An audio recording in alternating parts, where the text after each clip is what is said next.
Most people think keto is simple. You just cut carbs, eat fat, and the weight melts off. But this is exactly where people go wrong. Keto looks easy on the surface, but the details matter more than anything. And if you miss those details, keto will fail you. Not because keto doesn't work, but because you're doing it wrong. I've seen thousands of people struggle on keto. Not because they lack discipline, but because they keep making the same mistakes again and again.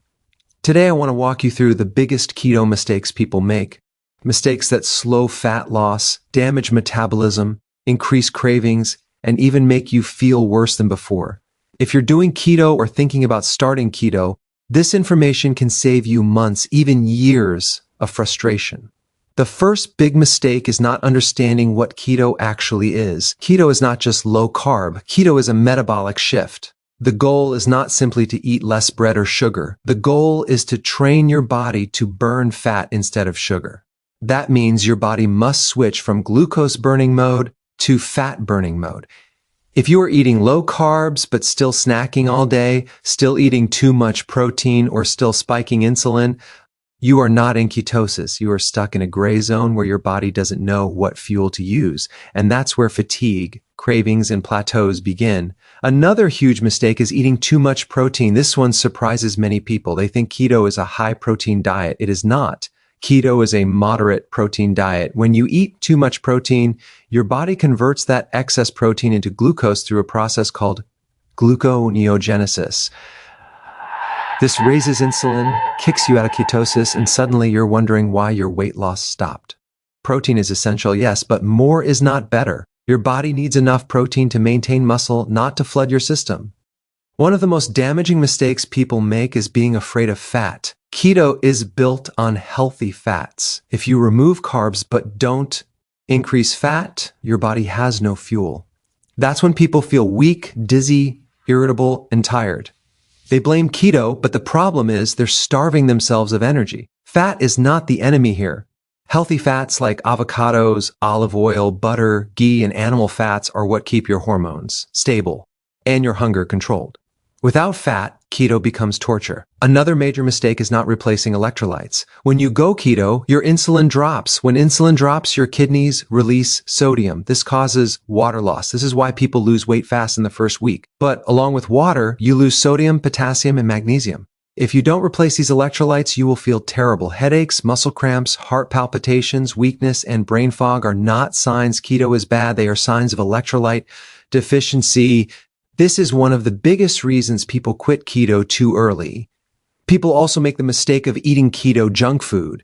Just because something says keto on the label does not mean it is healthy. Keto cookies, keto bars, keto breads, and keto desserts often contain hidden sugars, bad oils, and artificial sweeteners that spike insulin and inflame the gut. These foods keep cravings alive and prevent fat adaptation. Keto is not about replacing sugar with fake sugar. Keto is about resetting your metabolism. Another mistake is eating too frequently. Snacking all day keeps insulin elevated. Keto works best when insulin stays low. If you're eating every 2 hours, even if it's keto food, you are slowing fat loss. Your body never gets a chance to tap into stored fat. This is why keto and intermittent fasting work so well together. When you give your body a break from eating, it finally switches fully into fat-burning mode. Many people also underestimate hidden carbs. Carbs hide everywhere. Sauces, dressings, condiments, nuts, dairy, and even vegetables can add up quickly. You may think you're eating keto, but your carb count tells a different story. 1 spoon of sauce here, a handful of nuts there, and suddenly you're over your carb limit. Keto requires awareness, especially in the beginning. Another mistake is not giving keto enough time. Your body has spent years running on sugar. You cannot expect it to switch overnight without some resistance. The first few weeks are an adaptation phase. This is where your body learns how to burn fat efficiently. During this phase, energy may fluctuate, performance may drop, and cravings may appear. If you quit too early, you never reach the benefits. Keto rewards patience. Stress is another silent keto killer. Chronic stress raises cortisol. Cortisol raises blood sugar. Elevated blood sugar raises insulin, and insulin blocks fat burning. You can eat perfect keto food, but if you're constantly stressed, sleeping poorly, and mentally overwhelmed, fat loss will stall.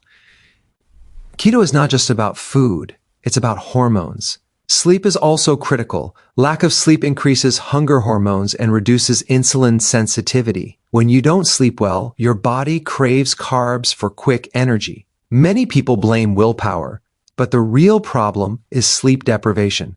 Keto works best when sleep is prioritized. Another big mistake is overdoing dairy. Cheese, cream, and yogurt are keto-friendly, but they can stall fat loss for many people. Dairy can increase insulin, trigger inflammation, and cause water retention. If your weight is not moving, dairy is often the hidden culprit. Keto is individual. What works for one person may not work for another. People also make the mistake of not eating vegetables. Keto is not a meat-only diet. Low-carb vegetables provide fiber, potassium, magnesium, and antioxidants. Without vegetables, digestion slows, gut health suffers, and nutrient deficiencies appear. Keto should be nutrient-dense, not restrictive. Another mistake is chasing ketone numbers instead of results. Some people obsess over ketone meters. They test constantly, chasing higher numbers. But ketone levels do not always equal fat loss. What matters is metabolic health, energy levels, appetite control, and body composition. Don't let numbers distract you from how your body actually feels. One of the most overlooked mistakes is not adapting keto to your lifestyle.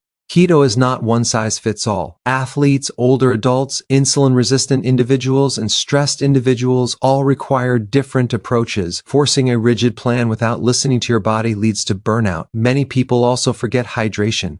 Keto increases water loss. If you don't drink enough water, fatigue and constipation follow. Hydration works together with electrolytes. You need both. Another mistake is relying too much on artificial sweeteners. Even if they don't raise blood sugar, they can increase insulin, disrupt gut bacteria, and keep sugar addiction alive. Keto is about breaking the addiction, not feeding it with substitutes.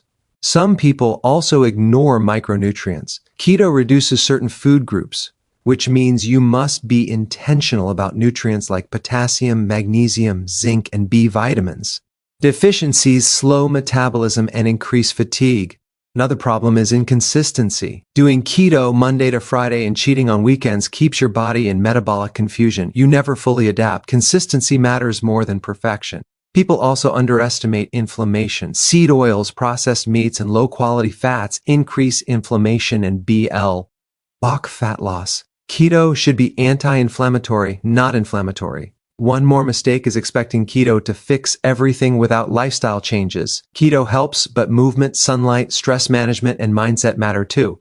Fat loss is hormonal, not just caloric. Many people also quit keto the moment weight loss slows. But plateaus are normal. The body recalibrates. This is where most people fail. They quit right before the breakthrough. Another mistake is fear of cholesterol. Keto may raise cholesterol temporarily as fat is mobilized. This is not automatically dangerous. Context matters. Ratios matter. Triglycerides matter. HDL matters. Some people do keto without medical awareness when they have underlying conditions. Medications, thyroid issues, and insulin resistance require adjustments. Keto is powerful, but it must be used wisely. Another common mistake is eating too little. Severe calorie restriction slows metabolism. Keto is not about starving, it's about nourishment. Finally, the biggest mistake of all is blaming keto instead of correcting the mistakes. Keto works when done correctly. It has helped millions reverse insulin resistance, lose fat, improve mental clarity, and regain control over their health. But like any powerful tool, it must be used properly. If you avoid these mistakes, keto becomes simple. Hunger fades, energy stabilizes, cravings disappear. Fat loss becomes natural instead of forced. Your body does what it was designed to do, burn fat for fuel. Keto is not a trend, it's a metabolic strategy. And when you respect the details, it works with your body instead of against it.